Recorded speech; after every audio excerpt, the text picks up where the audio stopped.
north in Chernivtsi. I happened to be born in Odessa. I lived there 27 years of my life. We really didn't know better. I mean, we heard that there are countries that do way better than us, but we weren't allowed outside the country. We had no freedom of expression, no freedom of religion. You could not really do what you wanted to do because we were Jews. So it wasn't officially, but the Jews were kind of kept on a short leash. It's really hard to describe it. There's nothing like actually being there, seeing it. But when you hear that there are kids living in the sewers, that are out at night and are sleeping during the day, scrounging for food, getting into trouble, no parental supervision whatsoever, in some cases an older brother looking after a younger brother. We did a trip to Tikva in 2005, arrived there in the middle of winter, and we went into some of the orphanages, mainly the infants' home, and we came in out of this dark, gloomy, miserable Ukrainian winter. A horrible place. Came up these old pre-war stairs, came into the orphanage, and it was light and bright and kids running around. And we heard the stories of what had happened to these kids, where they'd come from, how bad it had been, the orphanages that they'd come from. And the question that we had was, who's not here yet? Which kids haven't they taken off the streets and out of the other orphanages yet?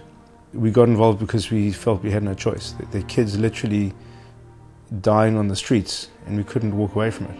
There are very few places where you can actually literally save a child's life. When I came here and I saw the living conditions of the kids on the streets here, I suddenly realized that one can save a life, one can change a life.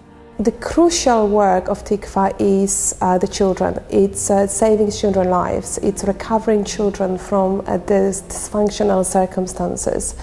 It is about life or death. Every night we go to sleep in our own beds. There are Jewish kids living on the streets and living in places that you wouldn't leave an animal. And until we get them all out, we just can't walk away.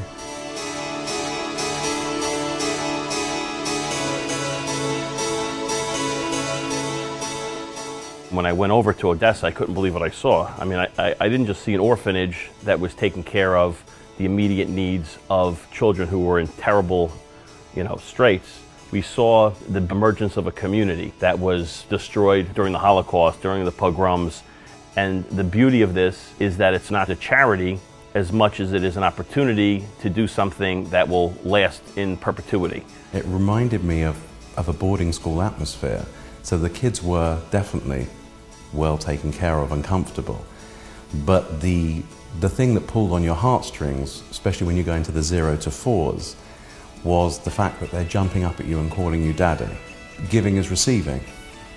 And your gift will make a big difference to these children. And what you will receive from it is their love, their warmth. And you can feel that when you go to Tikva, and when you walk into the 0 to 4s, you feel that radiance, which is everything.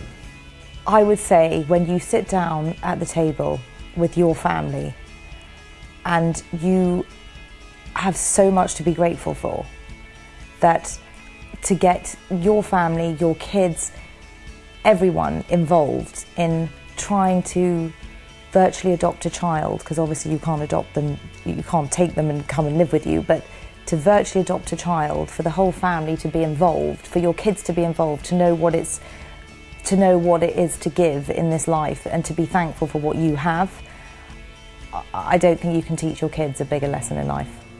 Those children today already, you can see in their eyes that they're happy and they're going someplace and they're gonna end up someplace.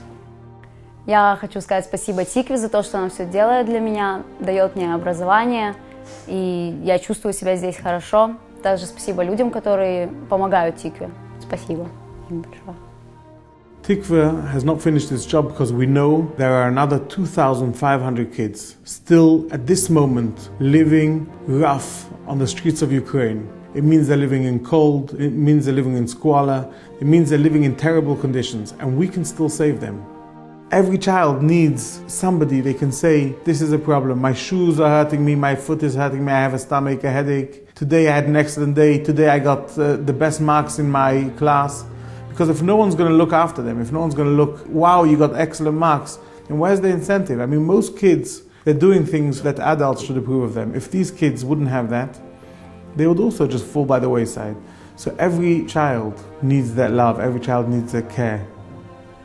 And that's why we're here.